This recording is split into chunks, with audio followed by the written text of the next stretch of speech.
With the Pima County Sheriff's Office in Tucson in the national spotlight these days as they continue searching for Nancy Guthrie, they're also responding to some discrepancies reported in the sheriff's own past work history. It's been 50 days since Nancy Guthrie vanished from her Catalina Foothills home. 50 days of unanswered questions, 50 days of public frustration, 50 days of uncertainty that has left a community on edge and a family desperate for answers. Despite weeks of intensive investigation, the trail remains frustratingly thin. DNA collected from the scene is still being analyzed. Surveillance footage from neighbors' homes has been scoured frame by frame. Yet the masked figure captured on Nancy's doorbell camera, the one carrying a distinctive backpack, remains unidentified. Every lead seems to circle back to the same tension. Someone knew exactly how to take her without leaving a trace. And it is here that the central rumor begins to take hold. Some online observers, commentators, and YouTube theorists have asked the question no one has answered. Could someone close to Nancy have orchestrated her disappearance? Could the abduction have been planned with knowledge only an insider would have? While authorities have cleared all family members, including her son-in-law, Tommaso, questions linger. And in the absence of confirmed suspects, those whispers have only grown louder.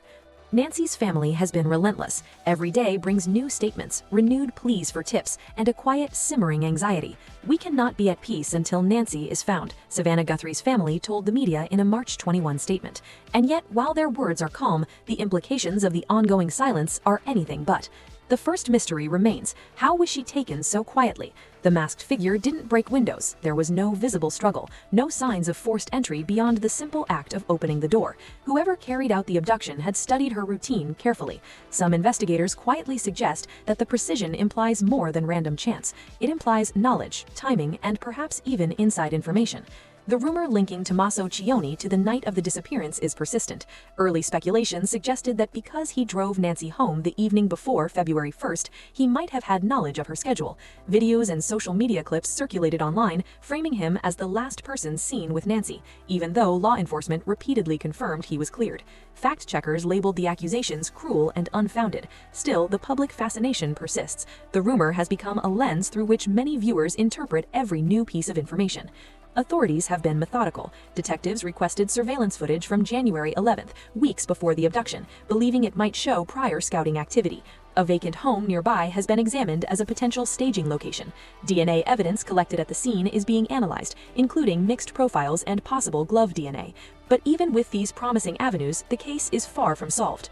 The tension is heightened by the calm, almost deliberate nature of the abduction. Observers note that this wasn't a spontaneous crime of opportunity. Whoever took Nancy had time, planning, and possibly help. That is where the rumor loops back. Could someone close to the family have orchestrated it? Or is that line of thinking simply a product of public imagination, fed by the lack of progress? Every detail of the investigation, DNA breakthroughs, vacant house searches, neighbor statements, feeds a dual narrative. On one hand, there is fact. Nancy is missing, investigators are working, the family is cooperative, the FBI is involved. On the other, there is speculation. The masked figure could be more than one person. The timing could indicate insider knowledge. The son-in-law could have known more than he let on. Each fact and rumor pulls viewers deeper into uncertainty. And yet the streets remain quiet. Police lights flicker in empty driveways. Neighbors watch nervously behind curtains. Every unanswered question becomes a source of tension, a reminder that Nancy Guthrie has been gone for 50 days, and no one knows why. Some believe this disappearance could have been carefully orchestrated. Others think it is an unlucky convergence of circumstances. But the gaps in the investigation, the timeline questions, and the persistence of online speculation ensure that one question refuses to go away. Could someone close to Nancy have had a hand in planning this disappearance? Or is the truth far simpler, buried beneath assumptions and fear? As the first segment of this story closes, one thing is clear. The mystery of Nancy Guthrie's disappearance is far from over, and the whispers of insider knowledge, the rumor of orchestration, linger unresolved in every corner of Tucson and across every online discussion. It's been weeks since Nancy Guthrie disappeared, yet the puzzle pieces of her last days are frustratingly incomplete. Investigators, the family, and the public are left staring at a timeline riddled with gaps, inconsistencies, and questions that refuse to be answered. Every moment of that night, every interaction before it is being dissected, not only for what happened, but for what might have been overlooked. The story begins with January 11, 2026, roughly 3 weeks before Nancy vanished. Detectives requested surveillance footage from neighbors on that date, seeking any hint of prior scouting activity. The goal? Determine whether someone had been monitoring Nancy's routine in advance. And while the footage only shows a masked figure near her home, subtle similarities with the night of her disappearance have raised eyebrows. The angle of approach, the careful, deliberate movements, even the backpack. Was this a coincidence or the first sign of planning? Fast forward to February 1. Nancy was driven home that evening by her son-in-law, Tommaso. Law enforcement has repeatedly cleared him of suspicion, but the sequence of events, her being dropped off, entering her home, and later vanishing, has been dissected relentlessly online. Commentators, true crime channels, and social media theorists have framed him as the last person to see her alive, a label that, while officially baseless, feeds the ongoing rumor of insider knowledge. The public is drawn to timelines like this. They crave explanations when facts are scarce, and any coincidence is quickly cast as a clue. Then this was not a random kidnapping. This was very much controlled, because those early morning hours that's when someone can move with the least resistance. So now the question becomes, who was awake? Who was out? Who was left? Who came back? And who got a notification and ignored it? Who saw something and dismissed it? Because that's what the family is asking. Investigators are examining security footage from before Nancy Guthrie's disappearance. They are urging anyone with information about her movements in the days prior to come forward. The night of February 1 remains a focal point. Nancy's doorbell camera captured a masked individual approaching her home, but it shows nothing more than a fleeting glimpse of someone moving with purpose. No windows were broken, no signs of struggle. The footage is grainy. Every frame is scrutinized for seconds, for patterns, for clues that might reveal more than the camera captured. And yet, the mystery grows deeper. Reconstructing the timeline, the investigators note small details that, on their own, seem insignificant, but together they form a troubling pattern. Nancy was at home in the evening. She followed her usual routine. There were no calls, no visitors beyond family, but the fact that someone could enter and remove her without leaving evidence suggests planning, observation, and perhaps inside knowledge. This is where the rumor starts to weave itself into the narrative. Could someone close to Nancy, someone aware of her habits, have been involved? Or is this simply human nature's instinct to search for a pattern where none exists? Even Tommaso Cioni's actions have been analyzed to an extreme degree. Driving Nancy home seems ordinary, but online speculation interpreted it differently. The last person to see her alive, the timing, the schedule, it fits neatly into a story some viewers want to believe. Authorities insist this is unfair, and officially there is no evidence linking him to the disappearance. Yet the rumor persists, threaded into every retelling of the timeline. Now, I also want to acknowledge something important. People have reached out to me through post, through email, sharing information, things that didn't sit right with them. And I hear you. Your voice has not gone silent to me. And I appreciate you, because this is how cases get solved. People speaking up, people trusting their instincts. And I truly believe that the Guthrie family would say the same thing. Other elements complicate the picture. Neighbor statements revealed vehicles in the area on January 11th and February 1 that seemed unusual. Some social media posts even speculated about potential accomplices, noting patterns of movement and timing. Investigators caution the public against jumping to conclusions, emphasizing that nothing is confirmed.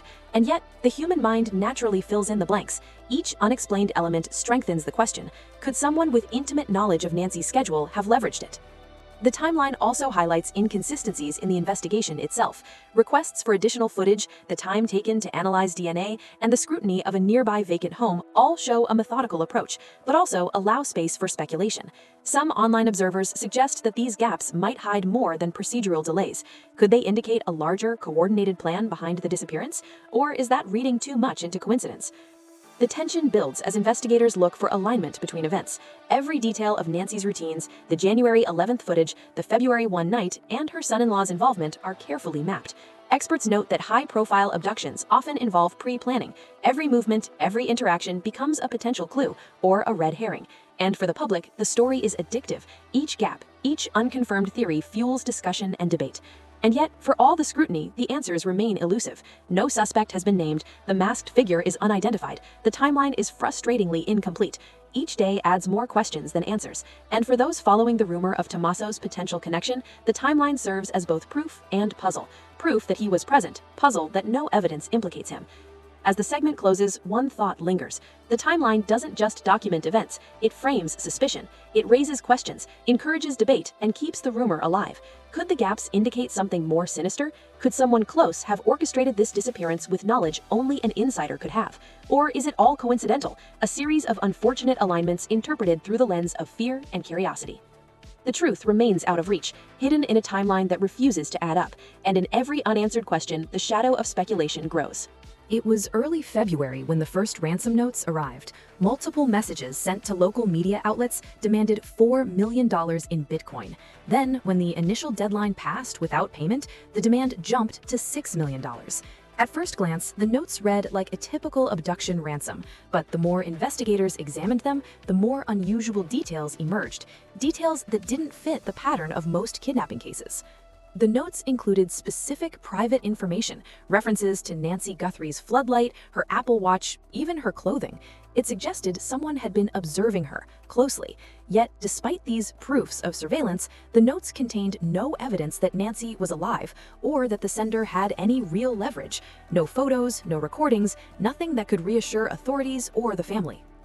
Some analysts called it strange. Usually, a ransom is about control. You prove you have the person, you demand payment, and you negotiate. But here, weeks passed, deadlines expired, and Nancy was not returned. Bitcoin payments were never confirmed. The wallet associated with the notes showed minor early activity, but it was impossible to verify any connection to the actual abduction. For the FBI and Tucson authorities, the ransom became a puzzle, authentic, staged, or something in between. Insert news clip, 5 to 10 seconds. Anchor voice. Authorities caution the public against sending money or attempting to contact the supposed ransom note senders. Investigators are analyzing digital leads and surveillance footage from the area. The anomaly of the ransom quickly drew attention online. Some theorists proposed that the ransom itself might have been a distraction. What if the money demand wasn't about getting Nancy back at all? One prominent commentator asked. What if it was designed to keep attention away from the real story? Rumors surged. Could the note have been a deliberate ploy by someone with insider knowledge, orchestrated to control the narrative? At the center of these speculations is the persistent rumor tied to Tommaso Cioni. Some online observers suggested that if a family member or someone close knew Nancy's routines, orchestrating a ransom scenario might have been a way to cover tracks, manipulate perception, or even buy time. Law enforcement has strongly dismissed these claims. Tommaso has been cleared. The family is cooperative, but the rumor, once seeded, refuses to fade. It intertwines with the ransom narrative, giving new fuel to the "someone close knew everything" theory. The peculiar structure of the ransom notes adds another layer. They were highly specific, almost personalized, yet contained no verifiable evidence of Nancy's current state. Investigators describe this as unusual. A genuine kidnapper typically demonstrates control, proof of life, for example, or a time-sensitive method to pressure the victim's family. Here, the absence of proof, combined with precise details, created an uncanny tension. Could someone have fabricated the notes knowing the details already without ever intending to actually negotiate? Or was this simply an unconventional abduction? The digital trail complicates matters further. The Bitcoin wallet received some early activity, but investigators could not confirm whether it was linked to the masked figure captured on surveillance cameras or an unrelated third party. Some analysts propose that multiple parties may have been involved, each with varying levels of knowledge, while others suggest it may have been the work of a single highly calculated individual. The truth remains murky. For the public, the ransom became an obsession. Social media feeds exploded with speculation. Podcasters dissected every line of the notes. True crime YouTubers created theories connecting the ransom to both the timeline and Tommaso. Questions hang unanswered, amplifying suspense and keeping viewers engaged, circling back to the central narrative, the possibility of insider orchestration. Authorities repeatedly urged caution. They warned that some notes could be hoaxes, intended to mislead or exploit public attention. But the very possibility of a hoax adds tension. Was someone attempting to manipulate the story from within, or were these simply opportunists playing with fear? And while law enforcement has dismissed family involvement, the rumor continues to thread itself through every new lead, every unexplained action, and every inconsistency in the investigation. The ransom, like much of this case, remains unresolved. No payment, no confirmed contact, no resolution. And with each passing day, the questions multiply. Who sent the notes? Were they authentic, or were they a carefully staged distraction meant to obscure something more sinister? Could someone close to Nancy have had a hand in shaping this part of the story, even if they weren't directly involved in her disappearance? As this segment closes, the unanswered questions linger. The timelines, the surveillance, the ransom notes, and the persistent rumor of insider knowledge all intersect to form a web of suspicion. Each piece feeds a narrative that refuses to resolve neatly. And for viewers following this story, one thought remains impossible to shake. The ransom that made no sense might be more than a footnote. It might be a clue pointing towards a carefully orchestrated plan, one that has left both authorities and the public guessing. It has now been more than 7 weeks since Nancy Guthrie disappeared. Weeks of painstaking investigation, endless surveillance reviews, and meticulous DNA analysis. And yet, the case remains unresolved. No arrests have been made. No suspect has stepped forward. The masked figure caught on Nancy's doorbell camera remains a shadow. And the rumor that has haunted this story since the earliest days, the theory that someone close to Nancy may have orchestrated the abduction, continues to loom over every new lead. Authorities recently confirmed a major forensic development. DNA collected from the scene has yielded what investigators call workable profiles, including traces from multiple sources and possible glove DNA. The hope is that genetic genealogy could eventually point to a suspect, but for now, these findings are pieces without a clear puzzle. The public waits, watching every press release, every update, every news clip with bated breath. Pima County Sheriff Chris Nanos says DNA evidence could provide a breakthrough, but cautions the public that the case is ongoing and no arrests have been made. Meanwhile, speculation has expanded beyond a single masked figure. Some experts and former law enforcement officials suggest that multiple people may have been involved in the abduction, 2, maybe 4 individuals working together. Surveillance footage hints that the vacant house near Nancy's neighborhood may have served as a staging point, a location where the perpetrators observed her routines and planned their moves. If true, this points to an operation more organized than a lone opportunist could achieve. It is in this context that the rumor surrounding Tommaso is revisited. Some online commentators, YouTubers, and social media theorists speculate that the abduction could not have happened without insider knowledge. The timing, the precision, the sequence of events all feed a narrative that is hard to ignore. Could someone close to Nancy have known her schedule, her routines, even the layout of her home, and used that knowledge to orchestrate the abduction? Official statements are clear. There is no evidence implicating family members. Yet, for the public, the rumor is an anchor in the swirling sea of uncertainty. Theories also stretch across the border. Some former security experts and ex-FBI agents suggest the possibility that Nancy could have been moved toward Mexico, either for ransom or as part of a larger scheme. No evidence confirms this, but it fuels the sense of high-stakes danger and adds a new layer of intrigue.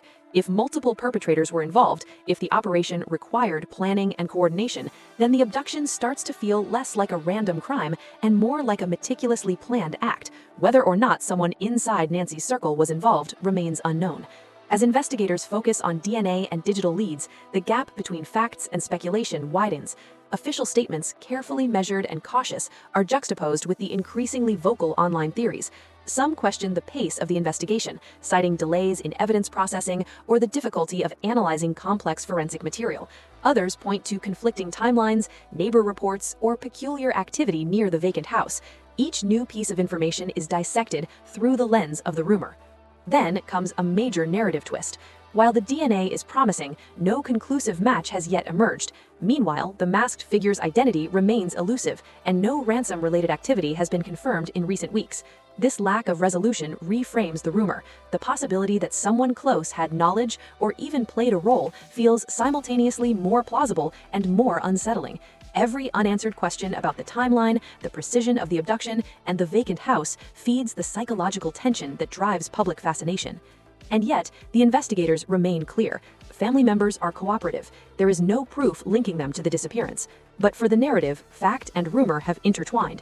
The more gaps that exist, the delayed forensic analysis, the unconfirmed multi-person theory, the cross-border speculation, the stronger the central question becomes. Could someone close to Nancy have orchestrated everything from behind the scenes? Or is this simply the human mind filling in blanks when facts are scarce?